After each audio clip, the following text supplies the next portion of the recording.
Hey everyone, it's Chris with Tabletops and Tentacles. It's Zine Month, and this video is full of weird, wacky, crowdfunding zines. So let's check it out.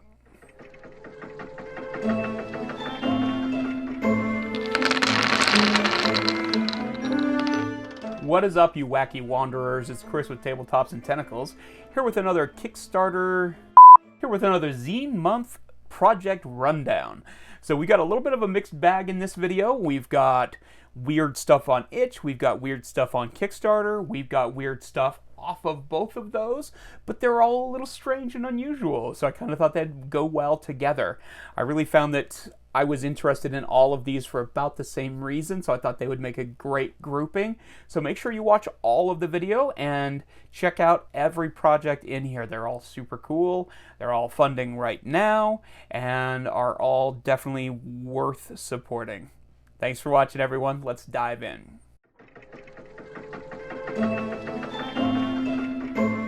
Welcome to Lucid Sea of Dreams, a rules-light, hackable tabletop RPG about lucid dreaming inspired by dreams, nightmares, Jewish folklore, and much more. So this is from Raphael Falk, and this is their first Kickstarter project, and this is for Zine Month. So somewhere in the Sea of Dreams, you struggle against the Mazik in a battle of wills as the ravenous creature seeks to trap you within your own fears. Damn emotion eaters! You conjure up a playful melody to soothe your fears and keep the beast at bay. One of your companions reaches out a tentacle and unleashes a torrent of jelly candies, banishing the creature back to wherever fear is from. Time is ticking. You delve deeper into the dream until you find yourself on the verge of memories. There's a house and a man outside grilling meats. You chat with him, gleaning whatever you can of his location and motives, while your companions investigate the house. I think we found the address and the kid, one of your companions announces, floating back to you. Finally, you wake up. Groggily, you grasp for your phone. It's time to make a few calls. This is a weird, cool, unique, really interesting game that I'm very excited about. It's got a 1 to 6 player number on there, so I get that solo RPG play. And it is a rules-light tabletop game. It's inspired by dreams, nightmares, Jewish folklore, and much more. The system setting is easy to pick up. It's simple to play. You can add other systems or settings on. And it's just going to be a nice, simple, black and white 48-page zine. I'm really excited about this. The artwork is great. It's got a very unique kind of nightmarish Alice in Wonderland quality to it. There's 8 different locations. There's dozens of different creatures and monsters and beings. The artwork's all by Don Trang, and it looks fantastic. This is designed to be playable as a one-shot, but you can do hooks with further play and campaign style. Looks really interesting. The Sea of Dreams, the Waking World locations are something that looks genuinely unusual, but at the same time should be really familiar to anybody that plays a lot of indie RPGs and stuff. And I just think it looks absolutely fantastic. It's not quite hit its goal yet. It's still got 10 days or so on Kickstarter. You can get the PDF for $10. You can get the PDF and physical copy for $15. They also have a number of higher tiers for creating characters or creatures or beings in the game itself, if you want to be involved in it in a more substantial fashion. So go check it out. I think this looks really cool. That is Lucid Sea of Dreams, a rules-light, hackable tabletop RPG.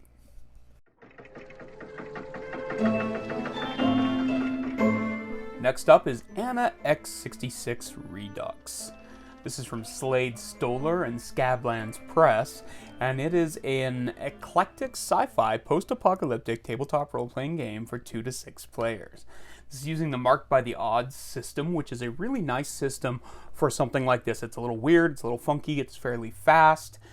It's pretty rules-light and heavy on play, which is really nice for this, especially for like one-shots and that kind of thing. This is a really great system to use for something like Anna-X66.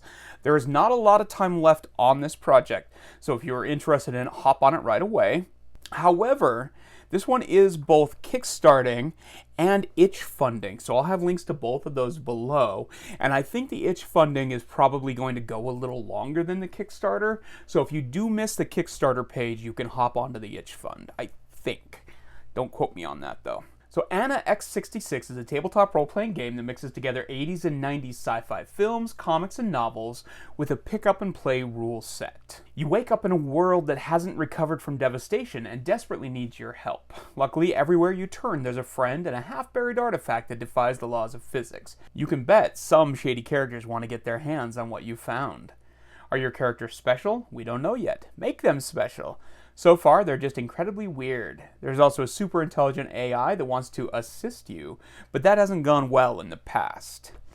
So I really dig this. It's based off of a lot of gameplay that they have done with Into the Odd and Electric Bastion Land, and it really dives into the whole kind of wacky world as well as the speed of play. It's a perfect system for something like this. The artwork is fantastic in it. You make your characters nice and quick, you pick up a few items, and you dive into the game.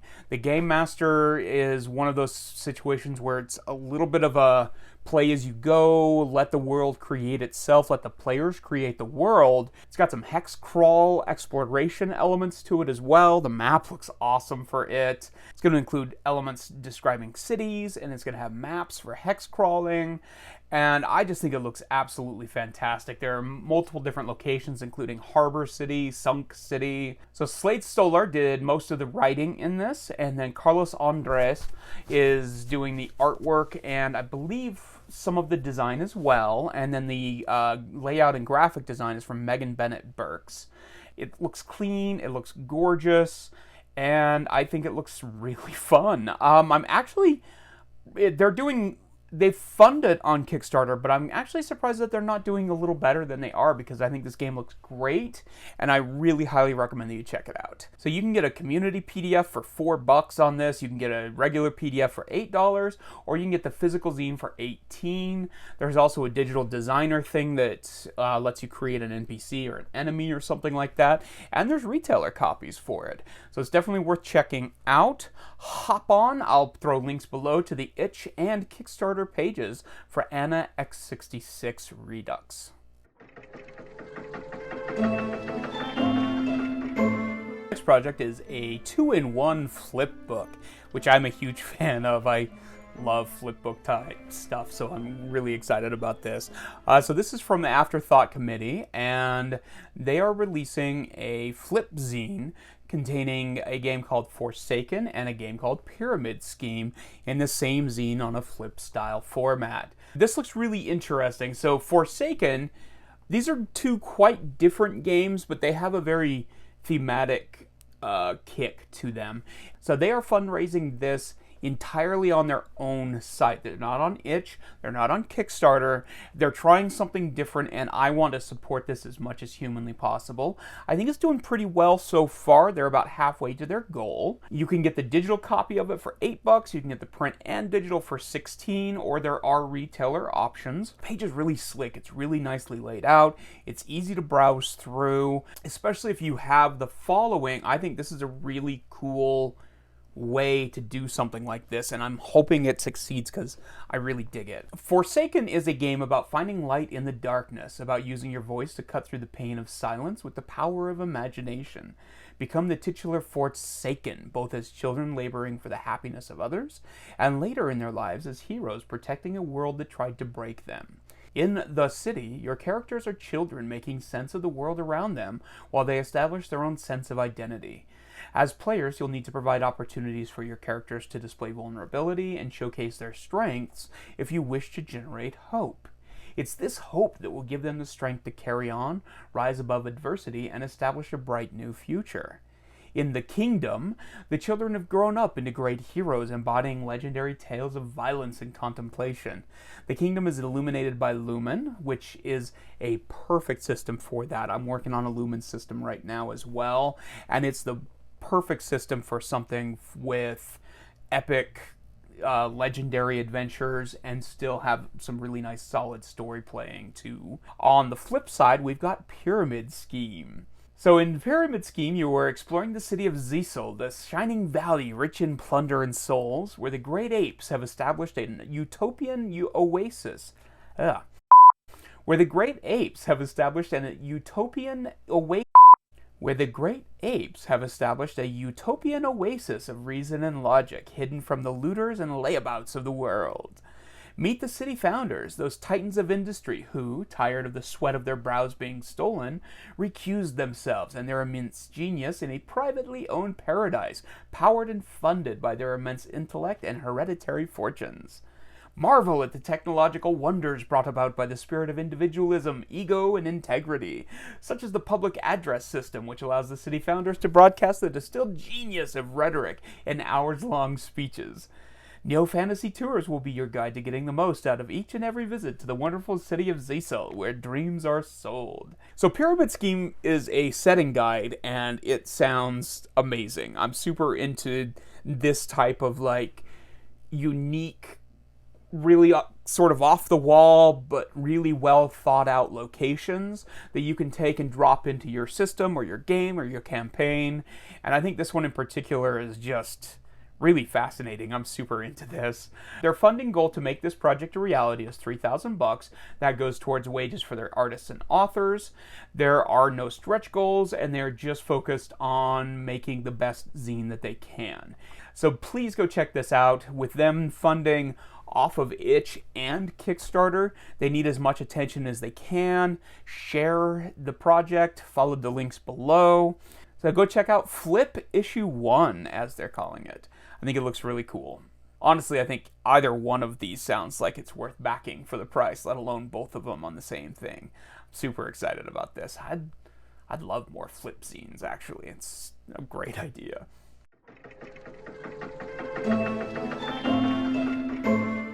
Welcome to 9 Lives to Valhalla, a frenetic tabletop RPG about death metal Viking cats.